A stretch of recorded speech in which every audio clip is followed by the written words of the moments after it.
Baru-baru ini ramai beredar di media sosial Telegram pada Sabtu 9 Maret 2024. Sebuah video yang memperlihatkan momentum baku tembak antara tentara Rusia dan prajurit Ukraina yang tiada habisnya. Disebutkan dalam keterangan unggahan, di wilayah ini sekelompok prajurit angkatan bersenjata Ukraina memutuskan untuk menyerah. Ditandai dengan mundurnya tentara Ukraina dari garis depan, menghindari serangan yang dilayangkan pasukan Rusia.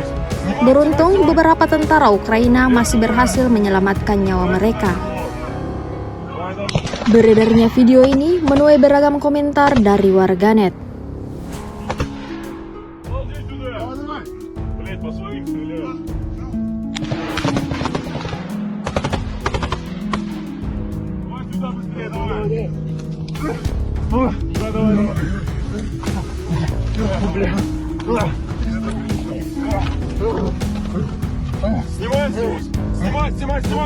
Download Tribun X sekarang, menghadirkan lokal menjadi Indonesia.